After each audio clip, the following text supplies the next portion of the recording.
Welcome back, Stasa23 here, back again with some knife therapy, and today's knife is the Ferrum Forge Mini Archbishop. And first off, I think that this is Ferrum Forge's first branded as their own under $100 knife. Correct me if I'm wrong, but I think this is the first. Of course, it was made by I guess in their Civivi factory, but nowhere on it does it say Civivi. This is the box. It comes in their branded box, and it comes with their little pouch. So there you go. That's pretty cool. Hopefully they start bringing more of their designs into the more budget realm and get it into more people's hands. Let's get some specs out of the way real quick. This is a pretty small knife, as mini as it says. Total length of 6 1/4 inches. You have a blade length of 2 3/4 of an inch. So anybody who has over 3-inch blade laws and you can carry a locking knife, then this is a go for you. Your grip area from here to here is 3 inches. And your grip area, if you go to the forward finger choil, is 3 7/8 inches. The handle thickness is 0.39, so very slim. And your width in the pocket is 1.06 inches, so pretty small footprint. Pretty much don't realize it's there. Blade stock thickness is 0.115 inches. And this guy, the thinnest behind the edge is around 17 thousandths, give or take. It's a little thinner in some areas, but the average is about 17 thousandths from my calipers on my particular knife. And that is sharpened at 16 degrees per side. All right, let's get a closer look at this. First off, I think the aesthetics of this knife, I love them. I liked whenever they did their Pro line or Pro series Archbishop with and it was a little bit too big for me, but it was an excellent knife. So when I saw they were doing this, when they showed this one at, I think it was SHOT Show maybe, or Blade Show West, I'm not sure, but knew I wanted to get my hands on it. My buddy, Everyday City Carry, he showed it on his channel, and that was the first place I actually got a glimpse of the knife. Let's get a close look. You have that like blasted stone wash to give it that dark wash finish. Very nicely done. You have this oblong blade hole, and it's been chamfered all the way around, as you can see. Nice chamfer, no sharp edges. Even though I'm not a jimping guy, the jimping is done excellent. It's got just enough traction to where whenever you push down, it bites into your thumb, but you can rub it on it, it's not gonna hurt. You have a forward finger choil right here. Flip it over, the blade is pretty much sterile. If you can see that right there, you can see the blade steel. Let's see if I can, well, it's 9CR, I think it's 18 MOV. Which don't get it confused with 8CR. I know that's what most people think of when they see the CR, but in my testing, I've tested a few of their blades, and it's pretty similar to 440C in my testing. So take that which you will. It's better than 8CR. That's what I'm trying to say. Way better. Let's close this up. You have main deployment flipper tab with some jimping on there. Get some good traction, and you can either push button and thwack it out, or you can light switch it. Either way, it shoots out about the same, for me at least. You have pretty much 1:1 blade to handle ratio. You have a shadow boxed G10 scale. The liners are sitting just a little bit proud of the scale. I like that look. You have that Ferrum Forge logo decorative pivot. You have T6 for the scale screws, and these two just hold the scale on, and then underneath you have two more T6s underneath here to hold the body of the knife. You have a G10 backspacer with a geared pattern that sits pretty much flush. You can kind of feel it right here, but it's not sharp or anything. It's not gonna hurt you.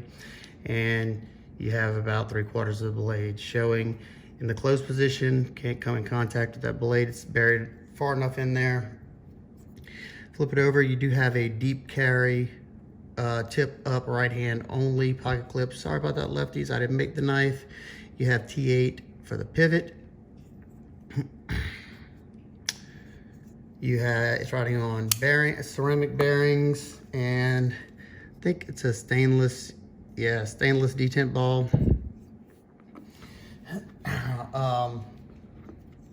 The ergos, if you choke back right here, it's comfortable.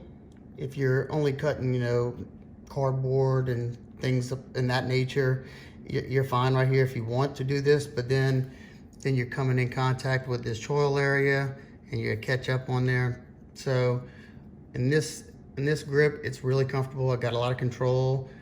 I can bear down whichever way I want. In this grip, it's okay.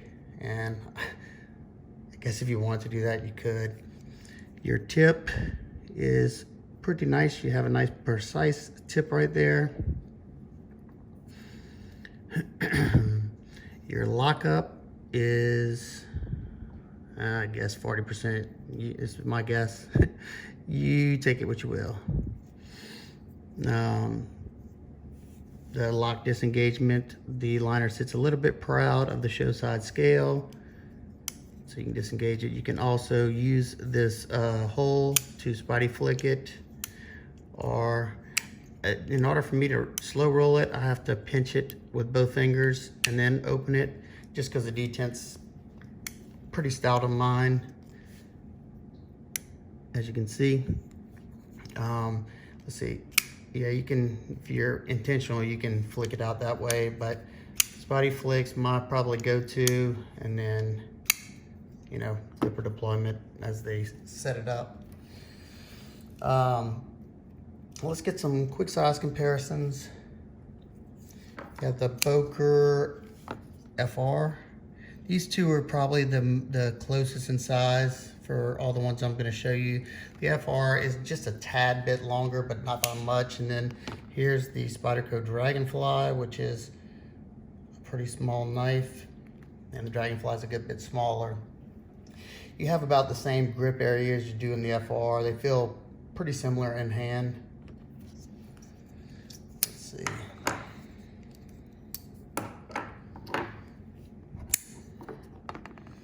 It's the Quiet Carry IQ. Let's see. IQ's pretty close. It's a little bit longer. And the Best Tech engine is a good bit shorter. So there you go, there's your size comparisons. Alrighty. Let's talk about a few of my nitpicks, complaints, things I would have liked. Oh, before I get into that, let's see how much this thing weighs. Scales saying, pick me up. 2.41 ounces for a 2 3/4 inch blade. I'd definitely go with that. All right, so my first nitpick, with a knife this small, I would have liked to see just a little bit thinner blade stock. Make this thing a scalpel. Make it 12 thousandths behind the edge. It's a small knife. You're not gonna be able to get too much force behind there. You're not gonna be cutting down trees with this thing. Why not? You know, put a nice deep hollow on there. I know Civivi can do that. I have some of their knives, their budget knives, and they do nice hollow grinds on there. But that's just me. I like them nice and slicey. Now this next complaint might not be an issue on yours, and it's not that big of a deal, but I know they like to hide their blade steel, and I mean, I like it whenever they keep the blade pretty sterile, but as you can see, let's see if I can show you this. See the detent ball track? You can't really see it, but as you can see, it goes and it actually, see where the 8 in the MR, it actually it goes over the detent ball track. So I had to open and close and kind of, I took this scale off and pushed down on that, pushed down on the blade when it was like this, and I pushed down and worked it like this until it kind of smoothed over it. So hopefully that's not a, an issue with everybody's. I just noticed my action wasn't like my other Civivis. They're usually on point with their detents and their smoothness, but it's fixed now. All right, another thing, me personally, I don't have big hands. I have medium-sized hands, and I can fit my finger right there, but as you see, my finger's wrapping around onto that edge, so I'm very weary and cautious. I would have either rather see him, come into the scale, pull it back on this side maybe, and maybe a hair on this side, or take the choil out altogether and give me a little bit more handle, because I'm pretty close. I'm getting that, about 3.5 fingers right there, but the knife's usable. I can add that if I want, so it's not the end of the world, not a deal breaker for me. I know there's be a lot of things we'll talk about, but obviously it wasn't enough for me to not want to buy the knife, and I'm going to keep it.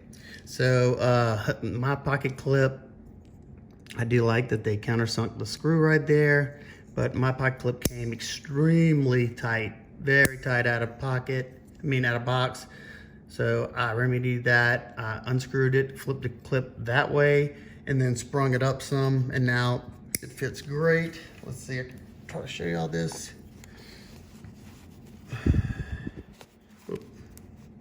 Doesn't have that much ramp on it. Goes in very nicely, pretty much disappears in the pocket. Grab that tip and it comes in and out very nicely. It's not gonna shred up my pants on this G10. Oh, I'm sorry. Sorry, I just hit my dog on accident. Let's see. Now this is just very minor, nitpick. The 9CR, like I said, it's good to go. It's pretty much like full 40 up, but I would like to see Civivi for their, hey, y'all stop. Go with 14C28N just to see how they do it, because they usually do a decent job with heat treating and stuff like that, at least on the blades that I own. Let me know what y'all think. What budget stainless steel would y'all like, or y'all go with the 9CR? I'm okay either way, really. And the last thing. Now this could be a turn off for a lot of people I know, because it's the price. For me, this is overpriced. This model on pretty much all websites is $75. $75 for 9CR, and same as a lot of the other models. And just for instance, you have the Elementum, bigger knife than this, and D2, $52. And D2s usually they're more expensive ones, at least I think. The Hooligan, bigger than this, $54 D2 steel.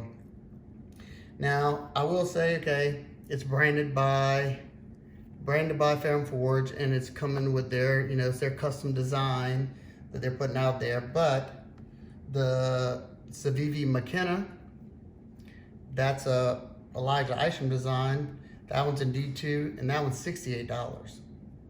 So I don't know, but I will give y'all a heads up, and anybody who's still around and hadn't stopped watching the video, if you're interested in this knife in 75, just a little bit too much, I found this exact model on a new site that I haven't bought any knives from. It's Chicago Knife Works, and it was $61.47, and it qualifies for their free shipping. So I think that's a no-brainer if you want this knife.